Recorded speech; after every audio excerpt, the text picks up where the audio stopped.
How's everyone doing? We're going to wait a little bit for people to come on. Can you believe it? Oops. I'm like almost knocking You know, stuff and over. I started to get over my I started to Hi, lose. Daryl. Hey, Daryl. I started to lose the Thanksgiving weight, Okay. and I realized that Christmas is right around the corner. Mm-hmm. Yep, that's what the holidays do to you. Hey, how do you like my jacket? This jacket is very warm. That it's legit. But you know, You look like official. we had to get dressed up for Sensei. You know, got to look sharp. You did not give me the memo. See that? I still got it. I did not get that memo. And those antenna that you're wearing, is that CC'd me. transmitting radio or something? They're reindeer. We had our Christmas gymnastics team Christmas party. Right. And so I told all the girls to make sure they dress festive. Mm-hmm. And, you know, what kind of gym owner would I be if I didn't dress festive? Well, I forgot my shirt here at home. I was busy cooking because they liked my rice. And I noticed that when I went to get some rice, there was none left. You know, I was so surprised because he makes rice and beans for basically almost every gymnastics occasion that we have, a party or exhibition. And the pan is like, you know, one of the long pans that you get like for Thanksgiving. Right. Where you're making a lot of food. And the entire pan was gone. Within minutes. It took a bit, but I was like, you know, you usually have like a little bit left over, but nope. It was gone. None left. Well, that's good that it was gone. I was going to make more, but you know, had a class today. I tell you, we had quite a weekend. We're very busy. Yeah. Very busy. You know, with your acting and my gymnastic, I don't know how we have a day off. We don't have a day off. I was just going to say, we don't. I just realized that we didn't have a day off. And then now we're preparing for the next competition already. Merry Christmas, Dee. Hey, Jane. Always glad to see Jane. Her name. Yes. Jane, good evening. Yeah, you know, and you just reminded me, so I am just basically traveling off and on for the rest of the week. Yeah, you're shooting tomorrow. You're leaving tomorrow. Tomorrow already. And then yeah, we had quite a weekend. I'm going to show you a little bit of the weekend. We had such a fun weekend with our girls. This is going to be first competition of the season. Yes. Let's show. And some of the new ones. So this is what.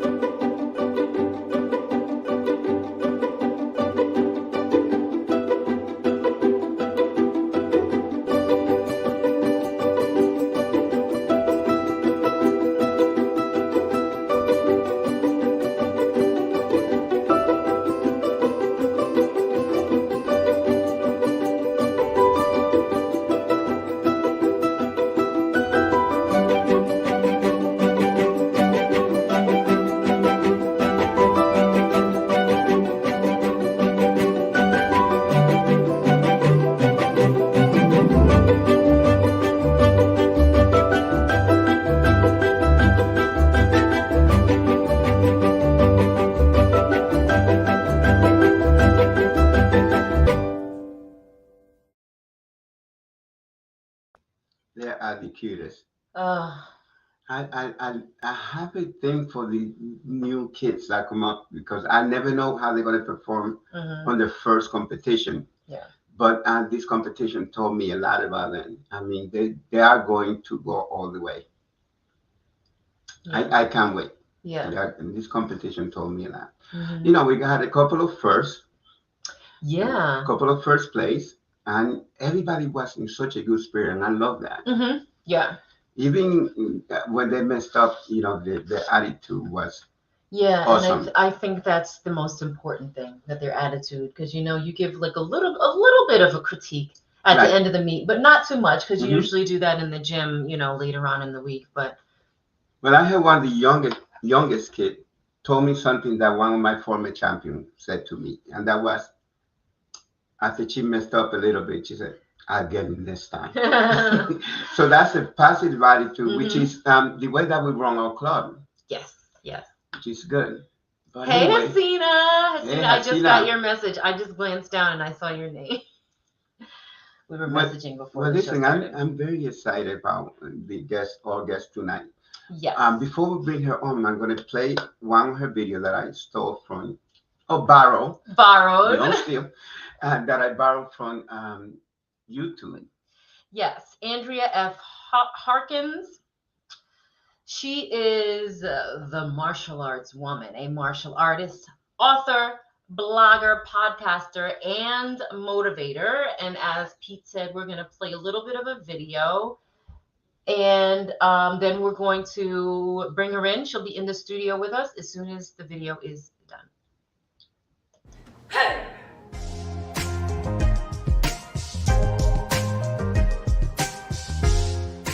Andrea, the martial arts woman. Welcome to my workout.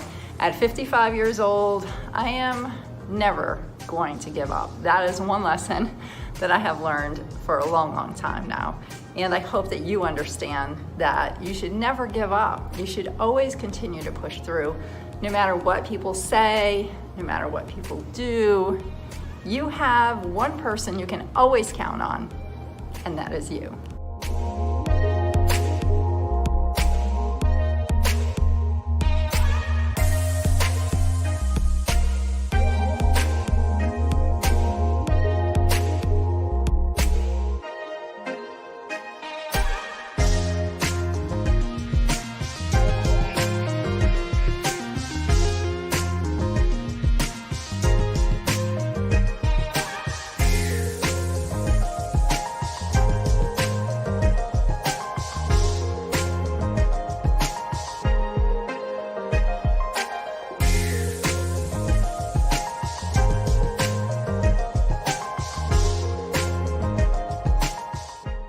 Trying to improve, because every day we can all improve in some area of our lives, whether it's in martial arts or just in being a better person.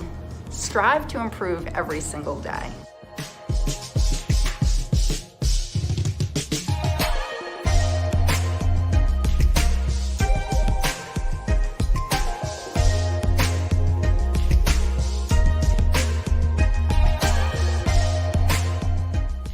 Don't forget to pick up my books, The Martial Arts Woman and Martial Art Inspirations for Everyone.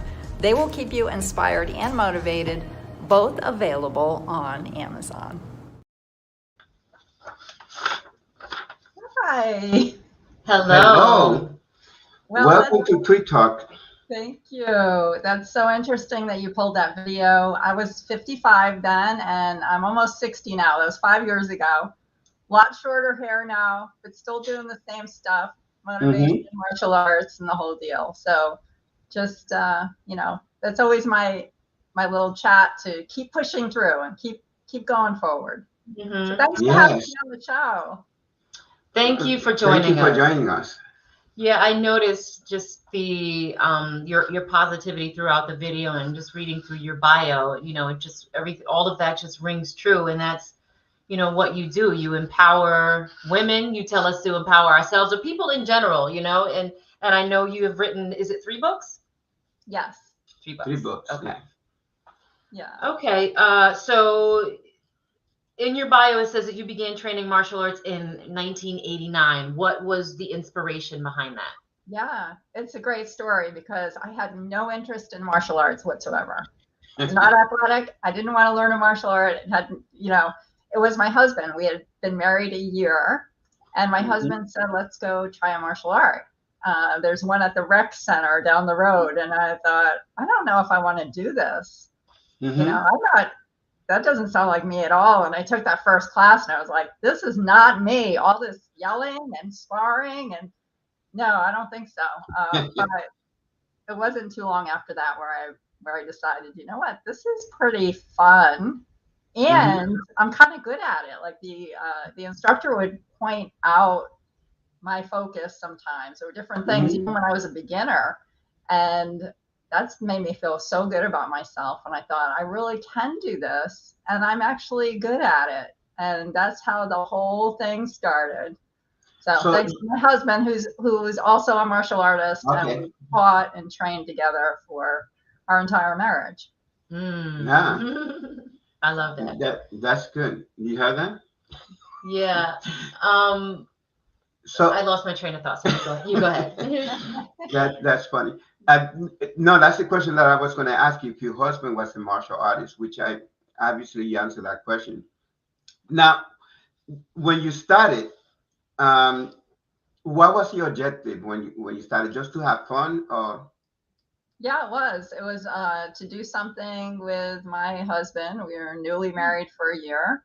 Mm-hmm. And so that was my sole objective, because I really wasn't that interested in it to begin with. Okay. Yeah. No, I like that. I like that. Mm-hmm. Newly married couple trying to find somewhere where they can have something together. And then that's not your typical, thing that people normally do together. That's sort of like different. So I like that, I like that. And that he, basically encouraged you to do that. Yeah. And doing it with someone, that you love and you're connected with all your life is so special. We'll be married 35 years in February. That's beautiful. Wow. It's been a great journey so far. How many years you say you were married? It's going to be 35. You guys got married at 5? Mid-20s. We're in our mid-20s. But thank you. And doing martial arts with your spouse is it can be challenging. It can be great. It has its ups and downs, just like everything else in your relationship. But we've taught together for many, many years, and that's been one of the most rewarding things. And martial arts has also definitely bonded us and made us closer and more compatible. We are different in so many ways. We're really opposites in many, many ways. This is the one thing that's always been the same for both of us. So it's kind of interesting. I like, we like, I guess, because of the martial art, you talk a lot about mindset, which I'm currently writing a couple of children's books that talks about the mindset. And you talk a lot about that. I was reading, my wife was in the hospital, and I was sitting there reading your book. And there's a couple of things that stood out, like about how the martial art mindset help you with the trouble that you were having with your child. Yeah, I think you're probably referencing the very difficult pregnancy that I had. Right. That was my third child, my third viable pregnancy, let's say. And I just remember going into that at 5 months pregnant and being told that I was in premature labor, that I was definitely going to lose the baby, just wasn't that developed, and all of the medical things, which sometimes are difficult to take when somebody's giving you that information. And it's very devastating, especially at 5 months. I had a couple of miscarriages before. I did have 2 healthy children, and then I was experiencing this. And I was in the hospital day after day for a long period of time, six weeks. And every day they would tell me, if the baby comes today, he's probably going to be blind or not, the lungs won't be functioning, and we expect it to happen anytime, and that kind of thing. And so it was so scary, but I could feel this baby moving around in my stomach. I felt a live baby, and that to me felt real. So I decided one day, you know what, I can't change anything, but maybe I can change my mindset, and maybe I can at least try to be as positive as possible. Maybe that will help. I have nothing to lose. And that's when I took that martial art mindset, which is really about perseverance and commitment and positive thinking. I just took that and I thought, I'm going to use that here. I'm going to use that positive mindset. I've broken through boards at martial arts, and I never thought I could do that. I've, earned a higher rank in martial arts. Never thought I could do that. If I could do those things, maybe I can do this too. Yeah. And that's not to say that a positive mindset is going to save you from devastating times. Right. But sometimes it just gives you an edge, or sometimes you just believe in yourself a little bit more, and that gives you the edge. So that mindset is very, very important in life. And I like to tell people about that story and other stories because I feel like that mindset has saved me from many situations and many things where I could have easily given up. And yes. Yeah. I totally agree. Can definitely attest to that. Like when you're going through hard times or faced with a challenge, having a positive mindset and just saying, this is hard. Yes, you acknowledge, whatever issue or trouble it is that you're going through. But definitely the way you think can make a huge difference. Huge difference how you handle things. And the way you handle a situation. Yeah. Yeah. If you start that way, I often say that people set their hair, but they don't set further than that. Like, let me set my hair so it could look good. And they don't set their mind so it could behave good.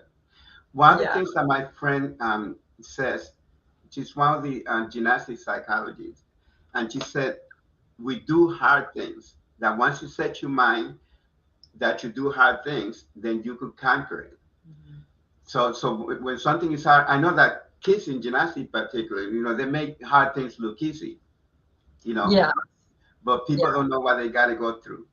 And how did you get the idea for your book? Because you have other martial art women in there.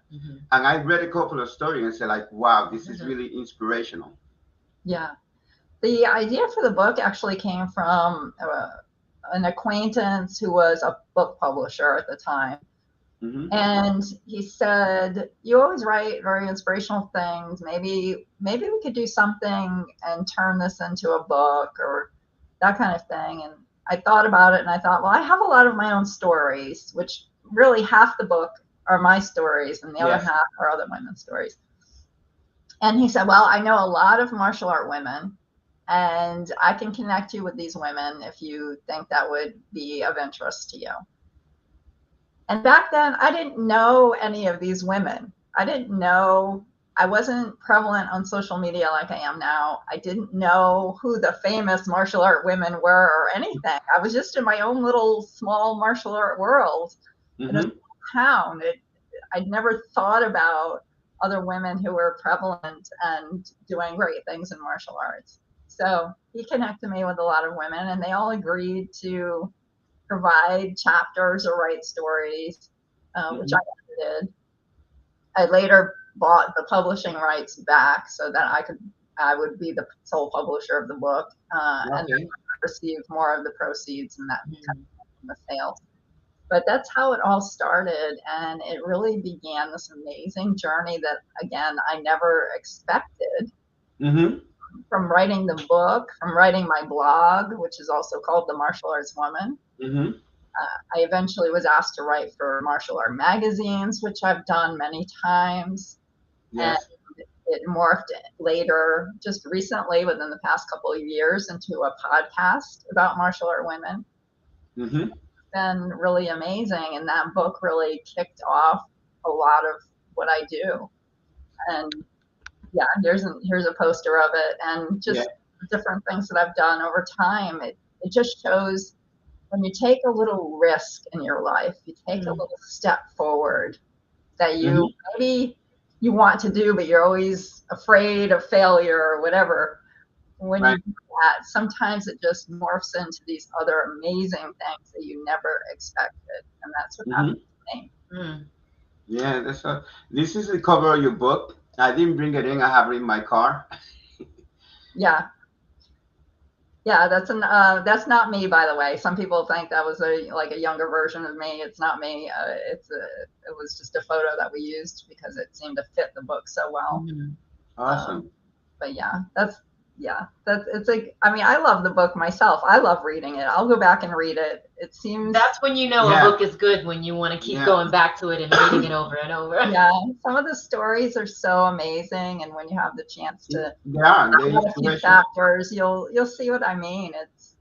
it's really, really neat, the story. And I think it's important that people, I know we're talking martial art, but I think it's important that people read that book, and it won't be just you think about martial art. It will be Right. empowered for something else. Mm-hmm. You know, people say, I think I saw one of your thing where they talk, you were answering the question about men and women, martial art, fighting, whatever. And you explained it so well, because which one is better? There's no one better. Um, I'm trying to remember what you said, but it was something where they were asking you about, you know, woman and men fighting. Yeah. Yeah.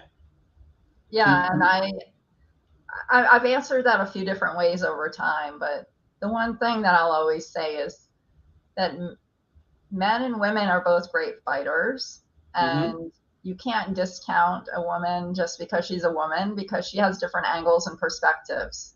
And she also has a different mindset. And a lot of times I think when women are sparring or even like attack, they're thinking, I need to save my life. And that's always kind of the mindset that we have as women.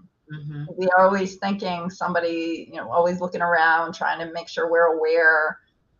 Our mindset is always, we need to defend if we have to. And men don't have that as much. They spar because it's fun. They take martial arts because it's a great way to release stress and to get physical and work out. And women do that too, but they also do it for the sense of, I need to protect myself when and if possible.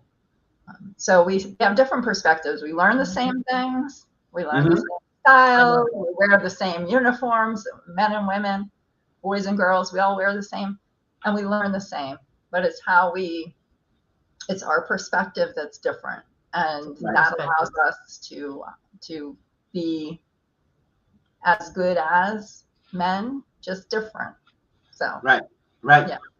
And a lot of people take. I used to have a girl. I talked about it when we had Jane on. I used to have a girl. Her name is Lori. That was in my class.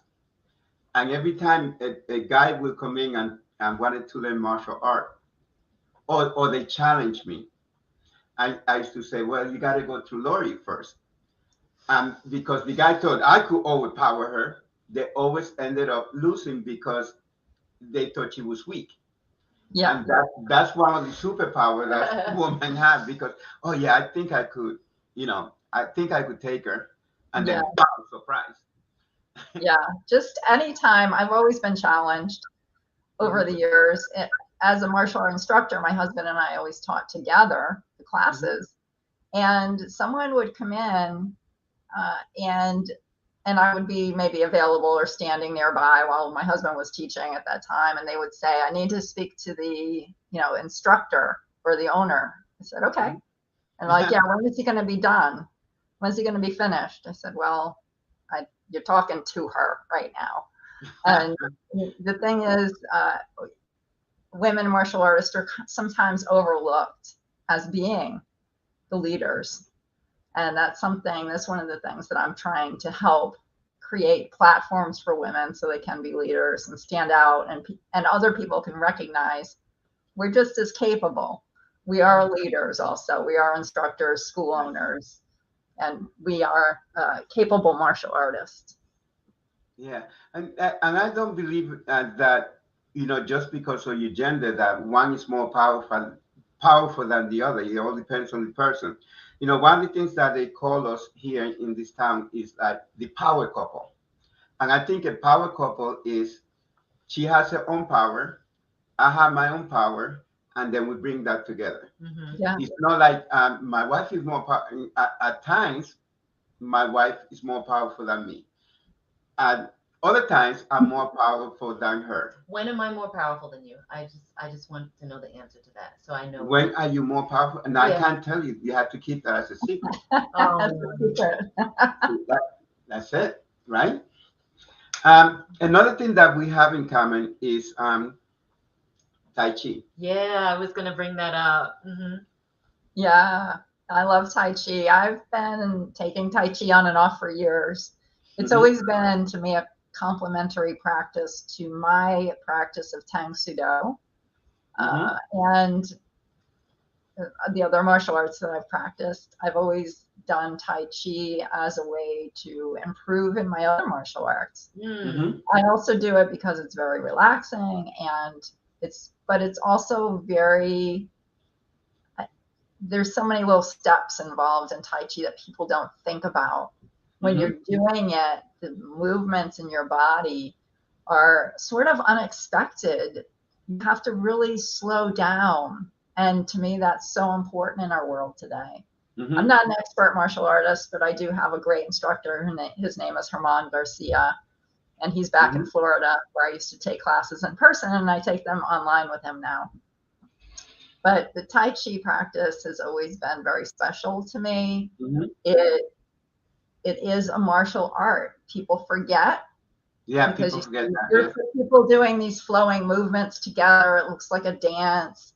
It is an art like that, but it is a martial art. And so there's practical applications to these very beautiful movements that you see.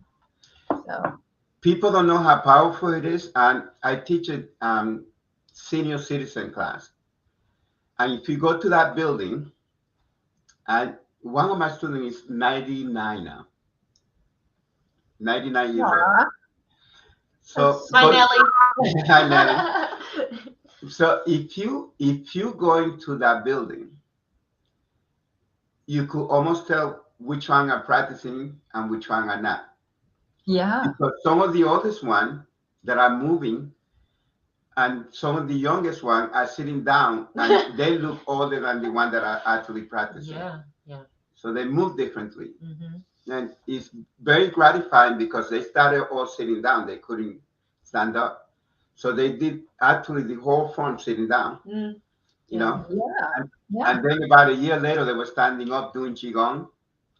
And then their balance got better. And now they're doing the whole 24 form.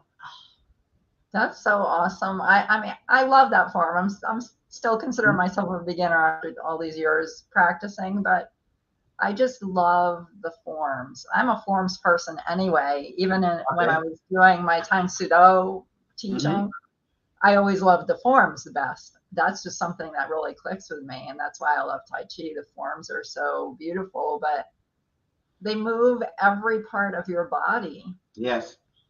That's where that healthiness comes from in the Tai Chi practice. And it's not stressful on your joints. It's not like I do a lot of kicks and things like that.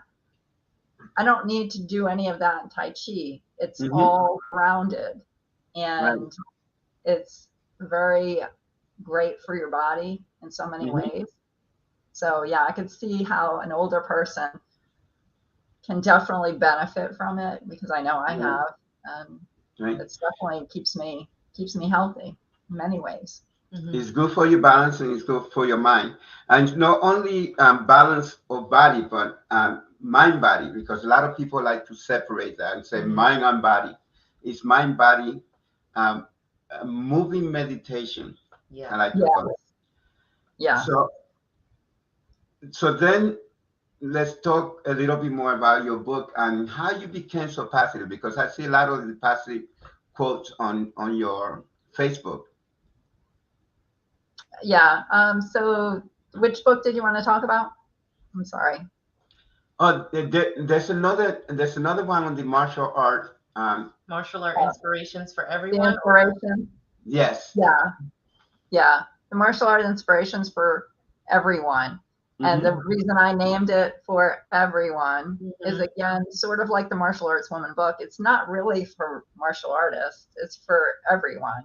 It's just inspirations that I've cultivated through metaphors in martial arts, really. Using martial art as a metaphor for the way you can live your life.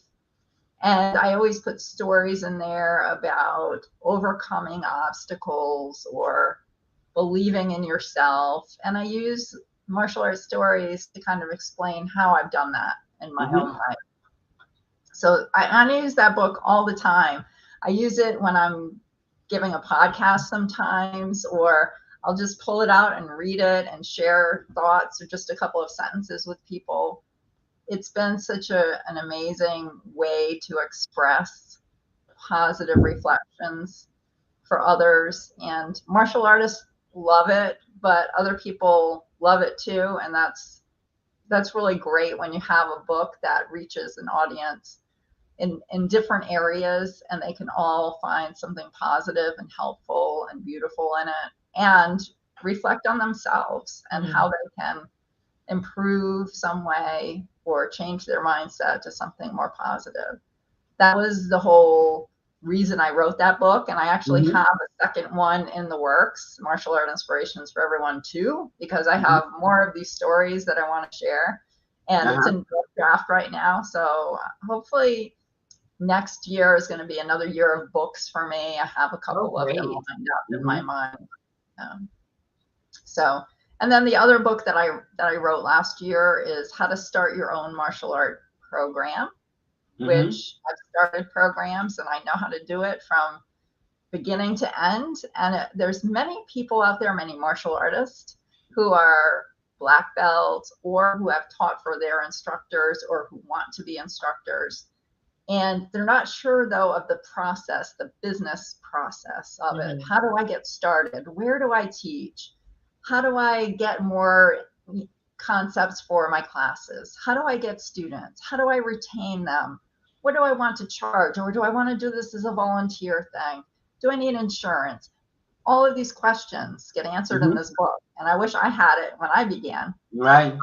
But the first program that my husband and I taught was back in the early 1990s. It was the first time we did our own program. It was a volunteer program. We were going to do it for a year, and it was in a very low income neighborhood where there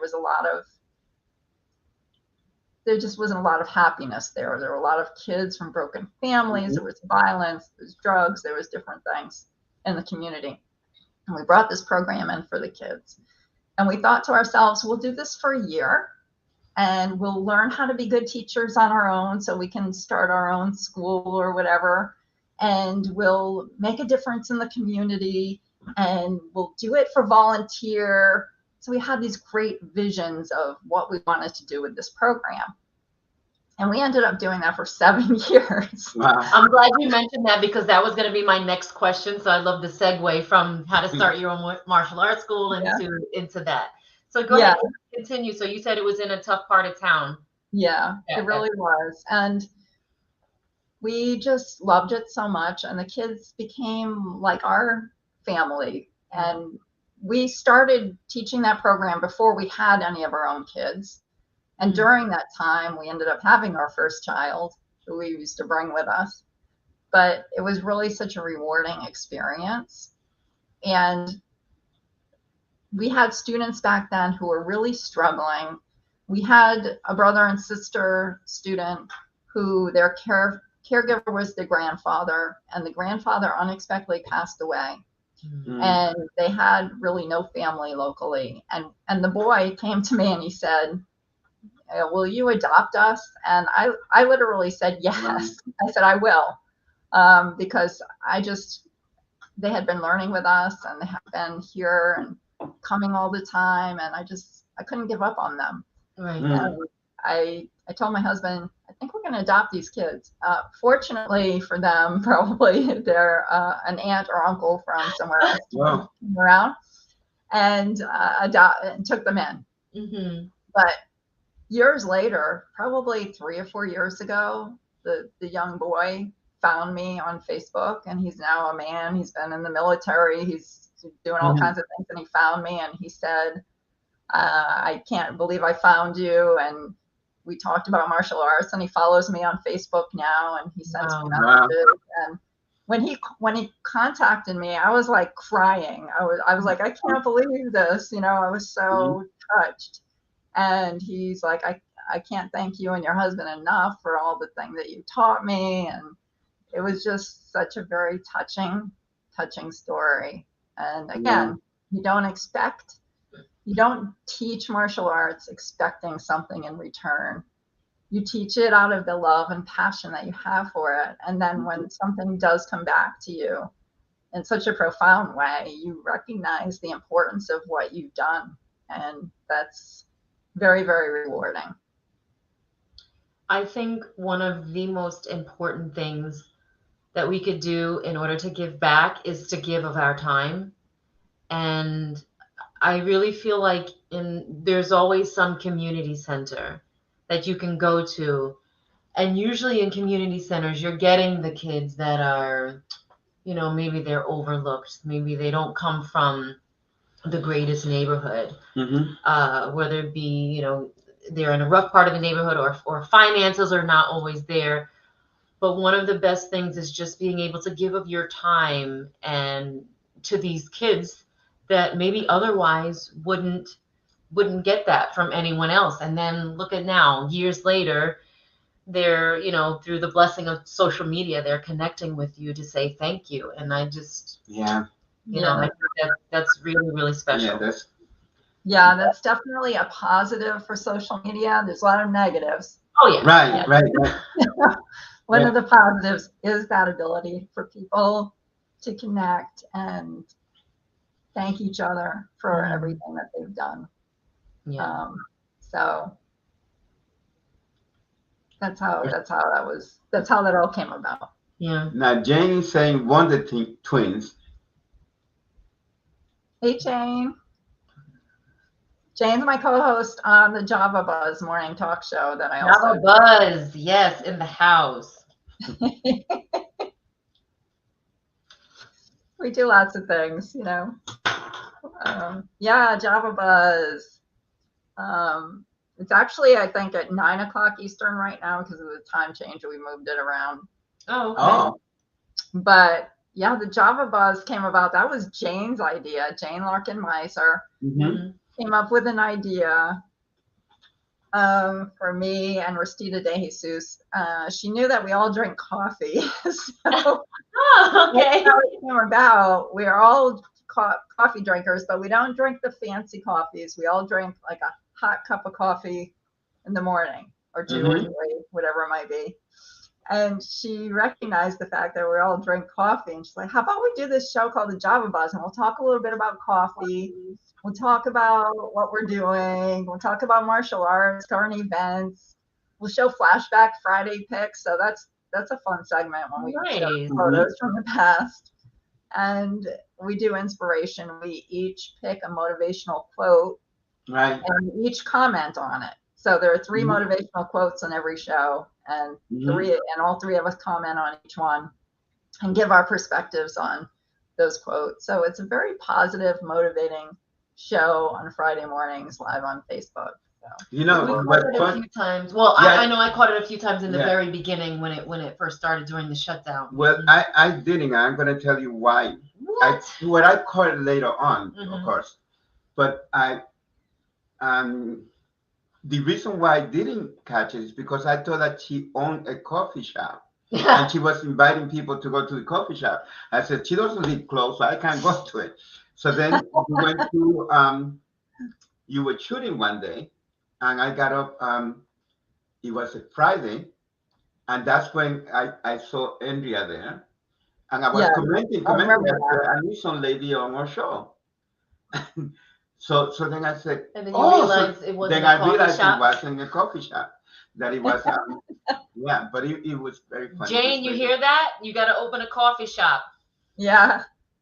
Jane's always looking for great ideas. She probably would make a great coffee shop owner. Oh my goodness. Let's go to the question. I think Daryl made a comment. Oh, what a great story. I've had some former gymnasts contact me years later. Such a great feeling. Yeah, that brings up another point, and that is that martial arts are not the only thing that bring about this positive mindset. Gymnastics, dancing, the things that you're passionate about are the things that help you create your mindset, your positive mindset. I use martial arts because that's what I know, and also because people who are not martial artists are still very interested in martial arts. Mhm. So it's always a good topic because even people who don't learn martial arts, they know about martial arts or they want to hear more. And it is kind of a good icebreaker to get into some of these other topics that I talk about. And yeah, everybody knows martial arts.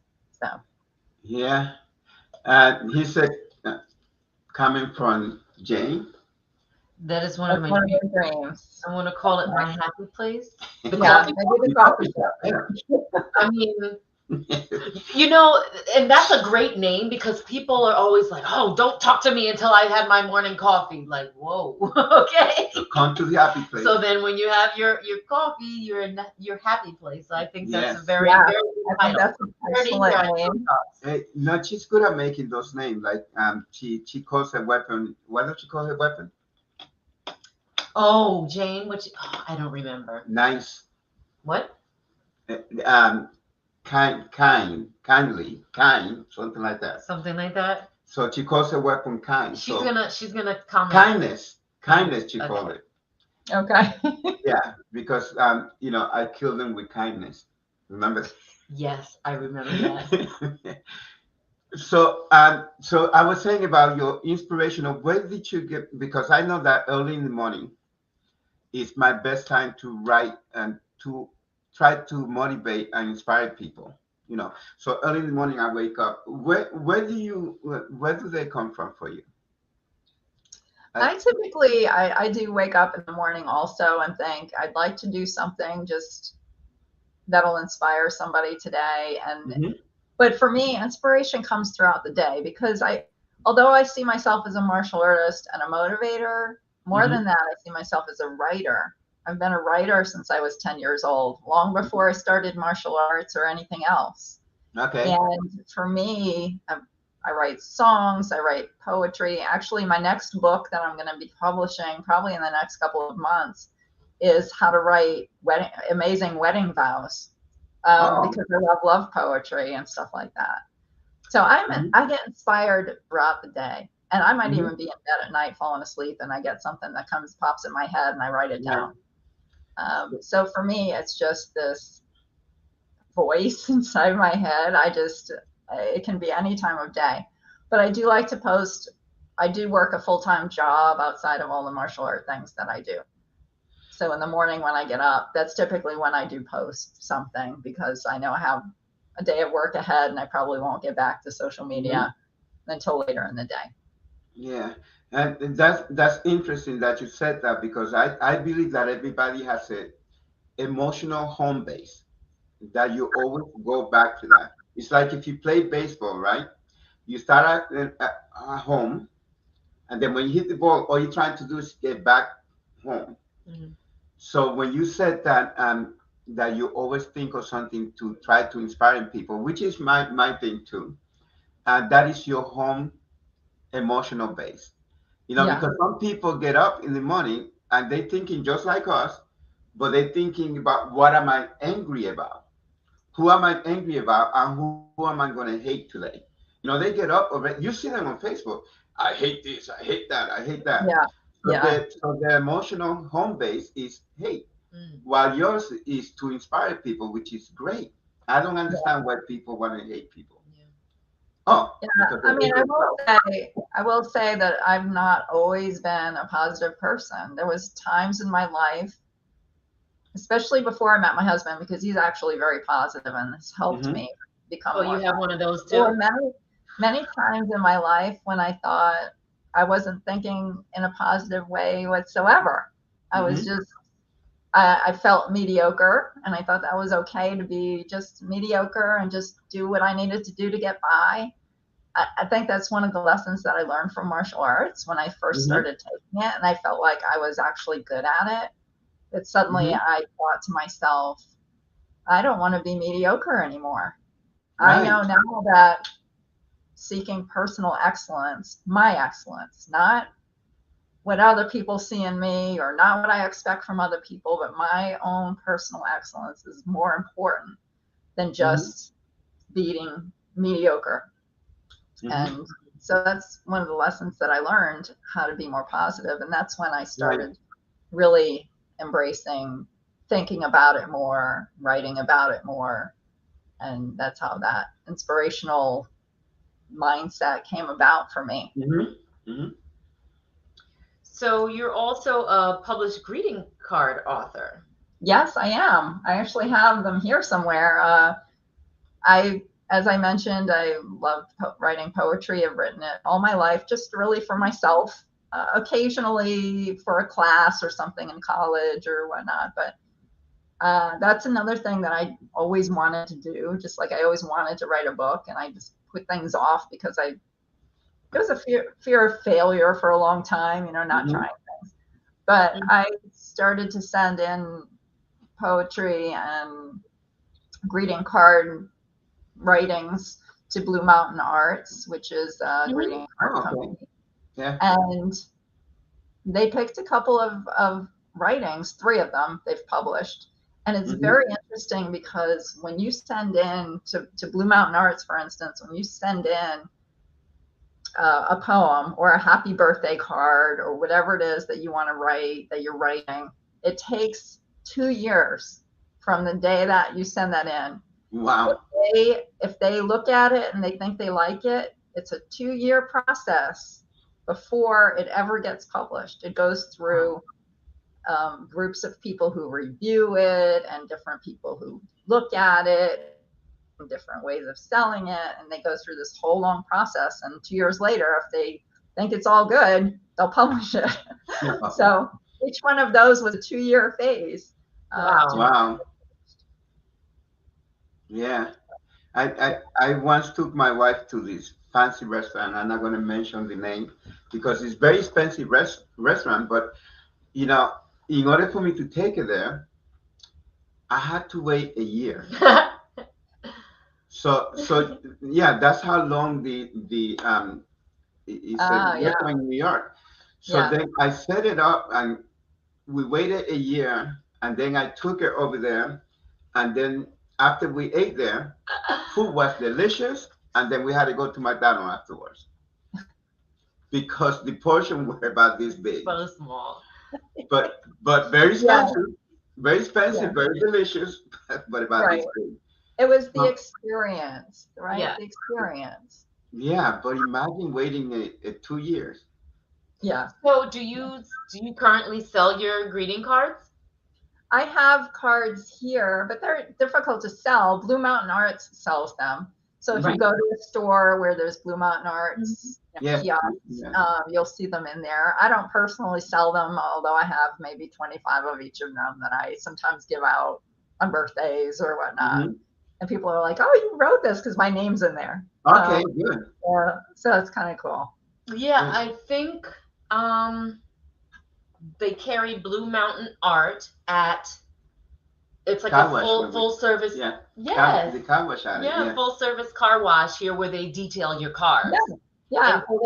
And I like places that carry stuff like that because I feel like the products are more I guess personal. Yeah. It's not like a mass, like it's not like a. I don't want to say another name, but you know what I'm talking about. But someone actually put their heart and soul into that and thought. And air fresheners right next to me. Yeah. Their cards are definitely about heart and soul. They are. You really have that aspect of your writing to ever get published in there. Very well made, very well crafted too. Yeah. In addition to the writing. Wow. Yeah. I didn't know that about you. I'm so proud that we have you on the show now because I love those cards. Yeah. That's like having a Marvel hero, and our daughter was watching to me because of my writing and things like that. Yeah. Some of my books I have poetry on it, to make a point. So I like everything. I'm having a blast tonight. Yeah. Well, thank you so much. It's fun to share all of the things that I've done, and when I talk about it, I'm like, oh gosh, I have done a lot. Sometimes you sit back and you don't think about it, and then you start, It's so funny. Years have been pretty productive. I've done a lot over time. Or like if you have to update like a resume or your bio or something like that. Oh yeah, remember that? Yeah. And you know what's funny? Every time I have to do that, because I update my resume every few years, and I'm like, honey, what was the name of that movie that I? And he's like, I don't know. Every time. Show some photos of Yeah, you. let's definitely show some pics. Cool. Yeah, that's the difference between living in Florida and living in Tucson. In Florida, I had wavy hair from humidity. In Tucson, I have straight hair because it's absolutely dry here. So, Oh. Ooh. yeah, kicks are my thing. I still do a lot of kicking. I enjoy the flexibility of that, and I do some kickboxing classes with Bill Superfoot Wallace online. Nice. Oh, Nice. And I really, he's a funny guy. Yeah. he really teaches some great flexibility tricks and great kicks, of course. So definitely enjoy the kicks. Keep kicking. Little photo in my backyard there here in Arizona. I can see some of the saguaro cactus. And, Is that a cactus? Yeah. yeah. Oh, cool. Yeah, just different. I've always used kicks as a motivation as well, especially as I'm aging. I like to tell people, hey, if I can still do this, you know what? You can do all of those things that you want to do too. It is about mindset. And so I try to make some of the photos a little more artistic or different ways that people can look at them. Do you stretch? Do you stretch every day? Do you stretch twice a day or once? No, I don't stretch every day at all. Really? I stretch before I do kicks, which could be, once or twice a week. That's it. Wow. I'm a little bit naturally flexible. I'm not like a gymnast or anything. Can't do that stuff. But I have a little bit of natural flexibility and muscle memory from stretching and doing kicks for so many years. So I had to stretch every day because I was very tight. I could. I was very tight, and I don't know the reason why I was so tight, but I was very tight, and I had to work every day just to keep my splits. Now the only thing I split is my pants. But it's interesting as you get older, people assume that you can't stretch anymore. So when I don't have to even do any split or anything like that. All I have to do is bend down and touch the floor, and people freak out. Like, look, don't you have this white beard? You could do that. Yeah. I think that's super important for people to know is you can start your fitness journey. You can start a martial art. You can start so many different things at any age. Don't just give up on yourself because you turned 50 or 55 or 40. I do see a lot of people do that. And I see a lot of women do that. Right. Well, I'm just a mom. I'm just going to do this. I'm not going to worry about weight because I'm busy. I can't fit the things in the time. Well, you have to take care of yourself. And if you do, you're going to age really a lot more gracefully and have that fitness quality in your life. Yeah, I think that is so important what you just said, because many times it's basically what women have been programmed to hear. They hear, oh, I'm a mom. I'm not going to eat right. I'm not going to exercise. I'll make sure my kids get to their activities and they're in soccer and gymnastics and all this, but I'm not going to do anything for myself. I'm going to sit outside and just wait for them, while they get out instead of, maybe walking around the block or something like that. But it's like they give up themselves and they give to their child, but not knowing that if they're not healthy, then, then that affects the way, they raise their kids, their everyday life and things like that. And longevity also, like you just mentioned. I ask this question when I teach self-defense for women. I say, what's the most important thing in your life? And oftentimes I hear parents say, my kids. And I say, if you can't take care of yourself, who will take care of your kids? So, and you have to understand that the two primary things that I ask is that if you see someone laying on the ground, the first thing you do is, can you breathe? That's the first thing you ask. Yeah. Second thing you ask is, can you move? Mm-hmm. So if you don't have any of those two things, there's a problem. So Tai Chi or martial art is moving and breathing. Yes. So you got to do something for yourself in order to keep yourself healthy and moving. And we didn't really talk about this about Tai Chi, but the breathing is different than what we're used to. Mm-hmm. It's different than just your everyday breathing. And I've used that. When I had COVID for the first time, I've had it a couple times. I had COVID the first time, and I was so congested in my chest, and I was kind of scared about it. I started doing Tai Chi breathing, which really focuses more on the belly breath. Right. And kind of bypasses your lung. I mean, it doesn't bypass your lung, but your focus is different. And that helped me so tremendously. I also used breathing in childbirth from my Tang Sudo practice, the breathing techniques that I used in that. I had natural childbirth for 3 of my 4 kids, and I just used that breathing. So martial arts has so many things that you don't think about. The mindset, the breathing, the way you live your life, all of these things are much more than you ever imagine when you're talking about learning a martial art. So very important stuff. Love that. Yes, let me. Love that. How about Jane? Oh, Jane is saying about how we should join the kids or grab your spouse. Definitely keep moving.